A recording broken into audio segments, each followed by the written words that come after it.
പേട്രിയാറ്റ് സിനിമയുടെ ട്രെയിലർ പുറത്തിറങ്ങിയിരിക്കുകയാണ്. നമ്മുടെ മമ്മൂക്ക, ലാലേട്ടൻ, ഫഹദ് ഫാസിൽ, കുഞ്ചാക്കോ ബോബൻ എന്നിവരെല്ലാവരും കേന്ദ്ര കഥാപാത്രമായിട്ട് വരുന്നൊരു പക്ക മൾട്ടി സ്റ്റാർ സിനിമയാണ്. അപ്പോൾ ഇതിൻ്റെ ട്രെയിലറിലേക്ക് വരുവാണെങ്കിൽ ഫസ്റ്റിലൊക്കെയാണ് ഏകദേശം പകുതി വരെ ആ ഒരു സ്റ്റോറി നല്ല രീതിക്ക് തന്നെ അവർ എന്താണെന്നുള്ളത് നമുക്ക് മനസ്സിലാക്കി തരുന്ന രീതിക്ക് ഒന്ന് ജസ്റ്റ് പറഞ്ഞു പോകുന്നുണ്ട്. അതിന് ശേഷമാണ് പിന്നെ മമ്മൂക്കയുടെ, ലാലേട്ടൻ്റെ ഒരു അഴിഞ്ഞാട്ടമാണ് പിന്നെ കാണിക്കുന്നത്.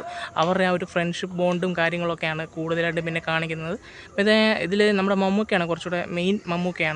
മമ്മൂക്കയെ സഹായിക്കാനായിട്ട് വരുന്ന ഒരാളാണ് നമ്മുടെ ലാലേട്ടൻ. ഒത്തിരി വർഷങ്ങളായിട്ട് ഉള്ളൊരു ഫ്രണ്ട്ഷിപ്പ് പോലുള്ള ഒരു ക്യാരക്ടേഴ്സാണ് രണ്ടുപേരും കാണിക്കുന്നത്. എന്തായാലും അവർ രണ്ടുപേരൊക്കെ ഒരു ആ ബോണ്ട് നല്ല രീതിക്ക് കാണിക്കുന്ന ഒരു സിനിമയായിരിക്കും പാട്രിയാറ്റ് എന്നുള്ള കാര്യത്തിൽ ഒരു ഡൗട്ടും ഇല്ല. എന്തായാലും ഞാനിപ്പോൾ കളിക്കുന്നിടത്ത് നിൽക്കുകയാണ്, അതുകൊണ്ടാണ് പെട്ടെന്ന് പറഞ്ഞു വന്നത്. എന്തെങ്കിലും തെറ്റൊക്കെ ഉണ്ട് ക്ഷമിക്കുക. എന്തായാലും എനിക്ക് ഈ ഒരു ട്രെയിലർ ഭയങ്കരമായിട്ട് ഇഷ്ടപ്പെട്ടിട്ടുണ്ട്. നിങ്ങൾക്ക് ഇഷ്ടപ്പെട്ടോ ഇല്ലയോ എന്നുള്ളത് നിങ്ങൾ കമൻറ്റ് ചെയ്യുക. എന്തായാലും അവസാനത്തെ ആ ഒരു കുറച്ച് മീൻസും പീക്ക് ലെവൽ പരിപാടിയാണ് ട്രെയിലറിലെ. എന്തായാലും നിങ്ങൾക്ക് ഈ ഒരു സിനിമയിൽ ആരുടെ പെർഫോമൻസാണ് ഏറ്റവും കൂടുതൽ കാണാൻ വേണ്ടി വെയിറ്റ് ചെയ്തിരിക്കുന്നുള്ളത് നിങ്ങൾ കമൻറ്റ് ചെയ്യുക.